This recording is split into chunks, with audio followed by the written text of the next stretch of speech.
This is a Dyson DC14, which flavour? All floors, suitable for all flooring services. Well, this one would be suitable for all flooring services if it hadn't come in to be repaired. It has burnt out its motor. There's no point me turning it on now.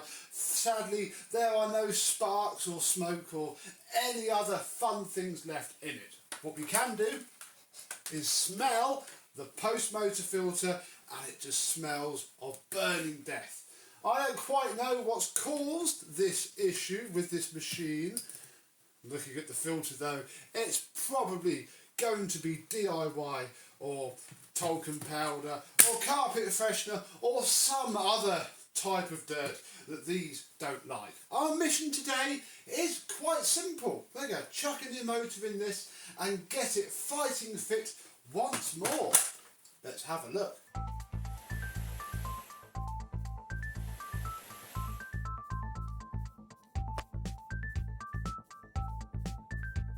Yes, hello my vacuum cleaner and terminally ill Dyson chums. How are you today?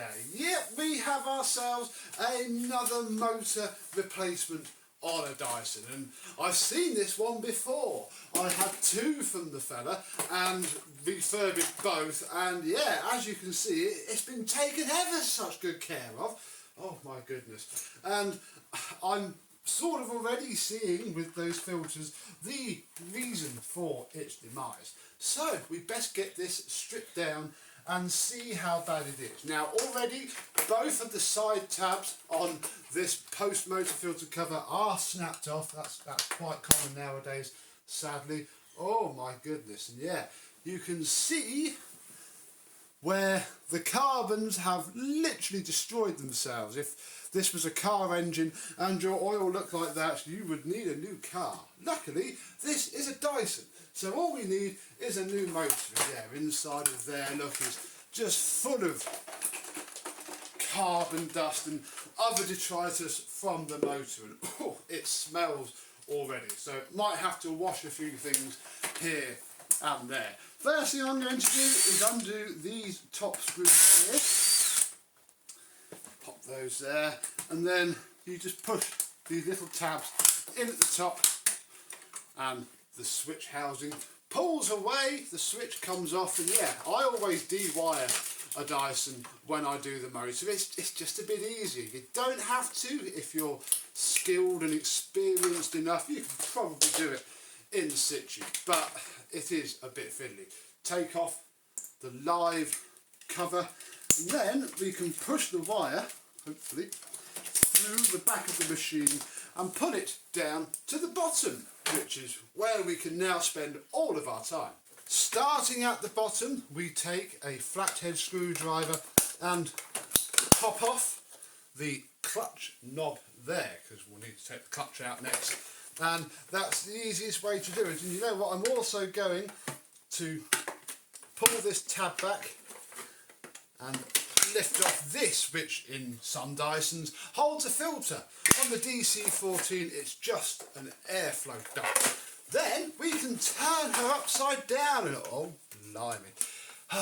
Look at the state of the brush roll. I'm beginning to think this hasn't seen any love at all since it left our good selves once before. So, oh dear, oh dear.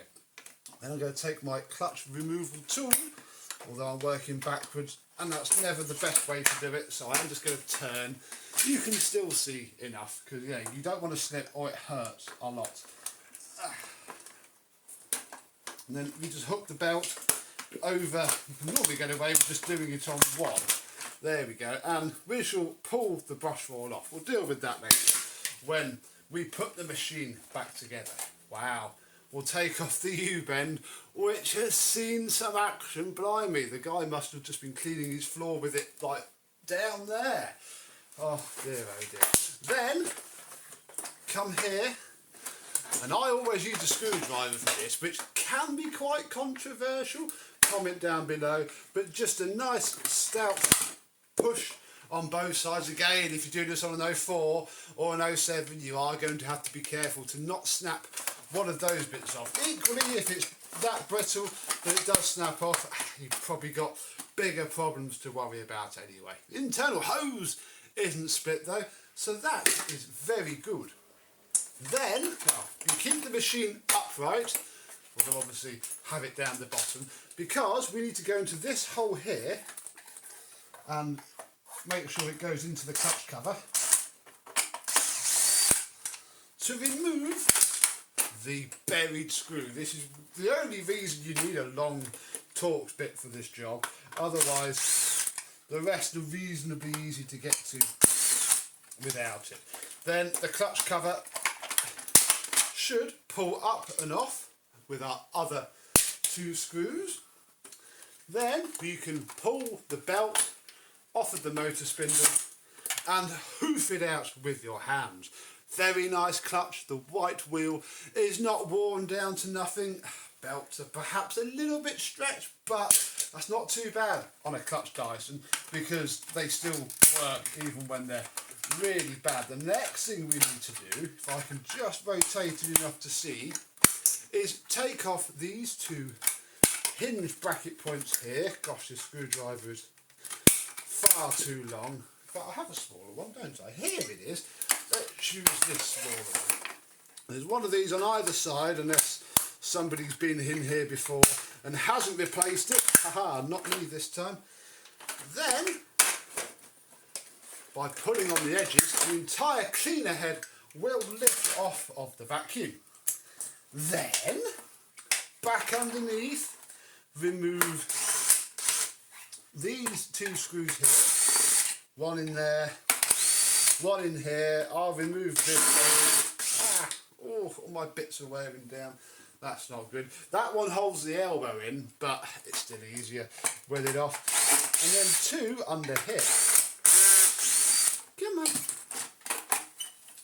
This should then, and this is why I dewire it, enable you to take the motor housing completely out, which just makes the job so much simpler. We'll pop all of our screws over there. They are all identical. No screw card needed here. Take off this cover plate. Then, oh, this is where you're going to start to get absolutely filthy. Push the cord grommet in just a little bit and then pop the tabs off the motor housing top here. Pull out any bits of fluff that have made it through the filter. Oh, good old Dyson. And then push down to pop the motor up and then pull the motor out. And oh my goodness. Oh yeah, she's gone, folks. It shouldn't free spin like that at all. This has gone bang and yeah, just destroyed itself, which is a bit of a shame. Although again, it's probably done that just due to the extreme lack of airflow. Ooh, this is a replacement motor as well, and it's going to be the same sort of replacement motor that goes back into it too, because that's what I've got, sadly.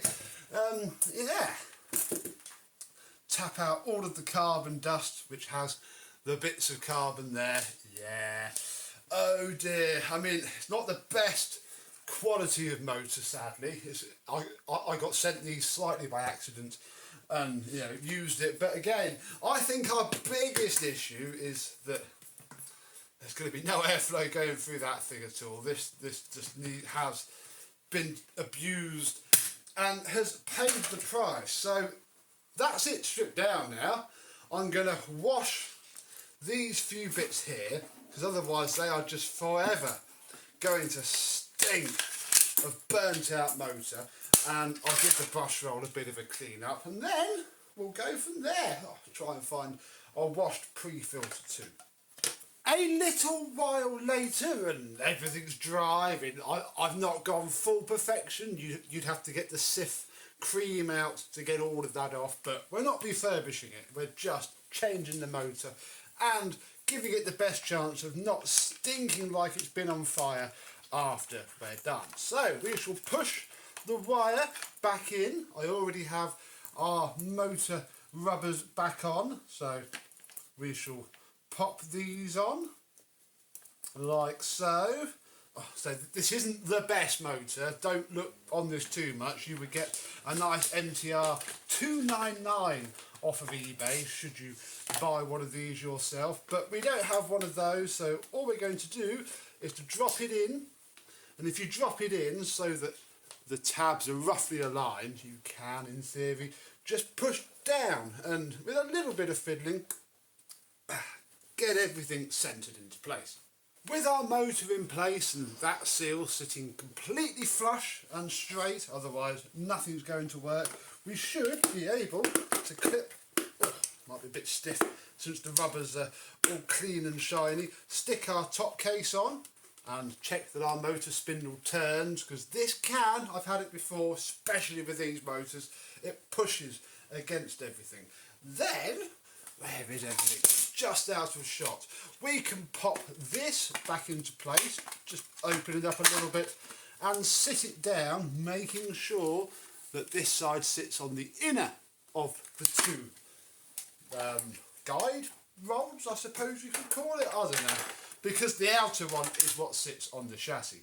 Take your wires and feed it up the top of the cable guide, like so, and that should sit, again, nice and straight. If this is the problem with Dysons, everything just has to sit completely so, then it's going to be a lot easier for you. Then we'll take some screws and pop them back in to the machine. Then we can take a brand new post motor filter of your choosing. We just have ye cheap old pad because I don't often bother with the HEPA filters anymore. Comment down below.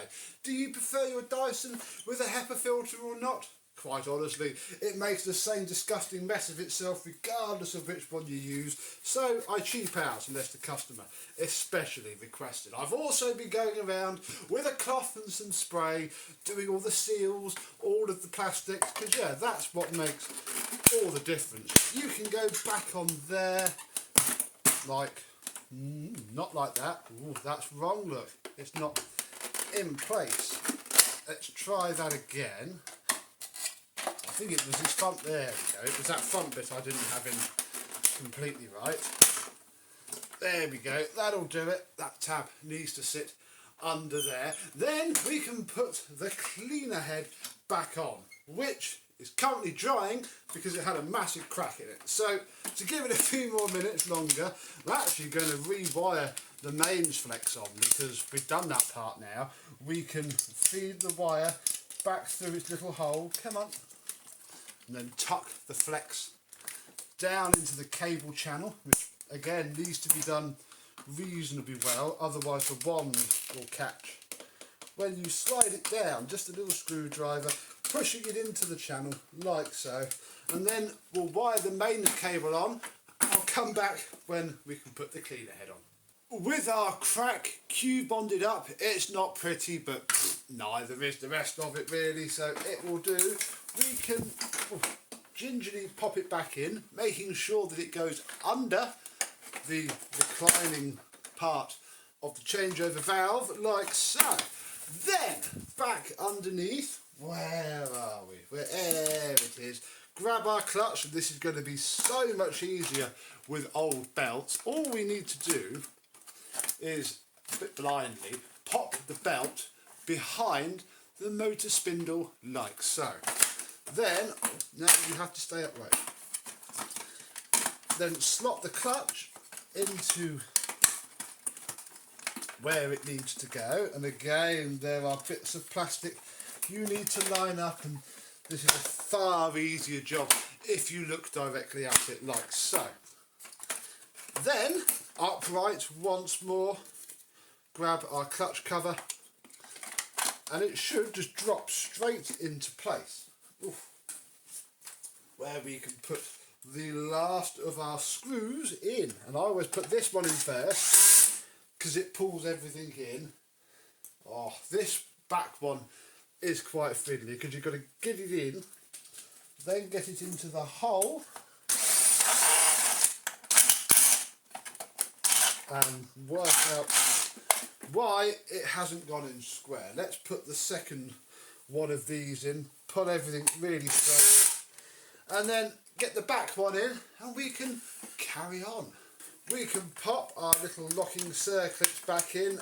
I've never found it that mission critical if these are forgotten about. I've certainly forgotten them a few times in the past, but best practice, if it came off, it should go back on. So you don't want any parts left over on a job like this, really, not something as simple as this. Then we need our inner brush roll housing. Pop the hose onto where it goes. It should just push on reasonably easily, and then line up the tabs and snap. Marvellous. Now we can do the jolly old task of lifting the belt once more. So I'm just going to come to this angle because you need to pull. I tried before doing it backwards. It just doesn't work again, especially with a new belt, which if you've gone to this much trouble, you probably should, especially if your motor just died of old age. Chances are the belts are knackered as well. Get our cleaned up brush roll. I cut all the hair off of it. It spins, not actually brilliantly. Let's take the end, oh yeah, there we go. Take the end caps off, which I didn't do, and get all of the crud and fluff off. This won't be helping at all. There it goes. Push that back through there, like so. There we go. Line the end caps up so they both face the same direction. Feed it under the belt. Drop them in, and then we'll just pull the belt off of here. There we go. On there. And then with a little bit of fiddling, it will all drop into place. Rotate it so the belt centres itself, and all of a sudden it should go really smooth and turn very nicely indeed. We can then put the base plate on, like so. Where is the screwdriver? Here it is. Turn the half turns so they lock nice and secure. Put the rear suction duct back on, what's left of it anyway. We are getting done now. Then we can put the hose in, which should just clip into place, assuming you slide everything in properly. Then we can put the wand onto the machine. And that's it.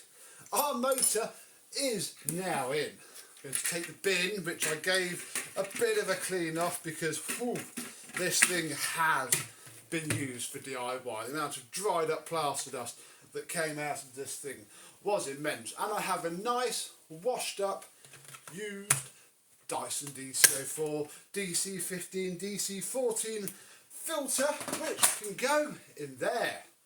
Now we can test and see if it works. Well, it hasn't gone bang yet, that's always a good sign.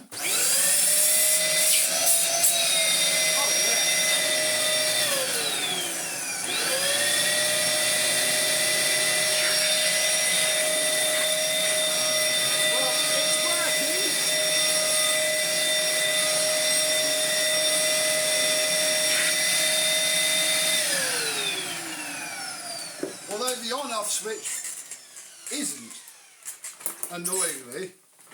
Why are you sounding so weird?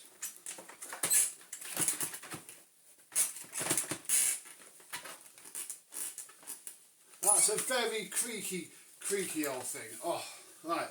Well, I'm going to call this video here because for some reason the switch is stuck, but that's probably just how I've done it. In fact, what I might have done is just done this top screw up perhaps a little bit too tight, or the switch isn't in place. Come on, undo. Well unplugged, that's good. What have I done wrong here? Because again, everything's got to be sat. That would help.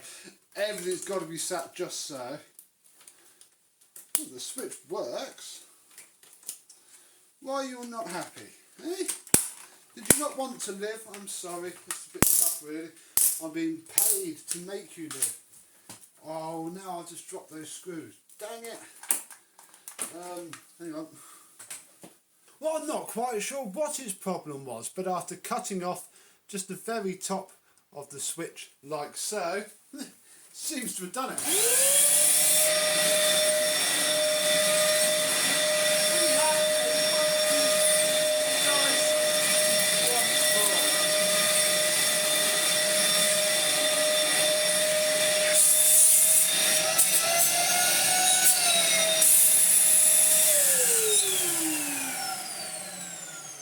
Those motors don't sound as nice as the good old NTR 299s, but it works. I'm sure if the owner doesn't use this for some hardcore DIY again, it might last a bit longer than the, I think, 3/4 of a year since I've last seen this. Who knows? But you're certainly being charged full whack, because if the machine was mint and that motor had blown, I'd have probably knocked it down a bit, because it shouldn't have failed that quickly. However, after seeing what we have seen, it's fully justifiable. Now that we know the clutch works, we can pop the cover back on and say well done to another job. No idea what the switch's problem was. I think these things are now starting to wear physically, which is a shame, because these have always been one of the more reliable, decent machines that Dyson have ever done. But crikey, they're getting on a bit now. What do you reckon, 20 years old?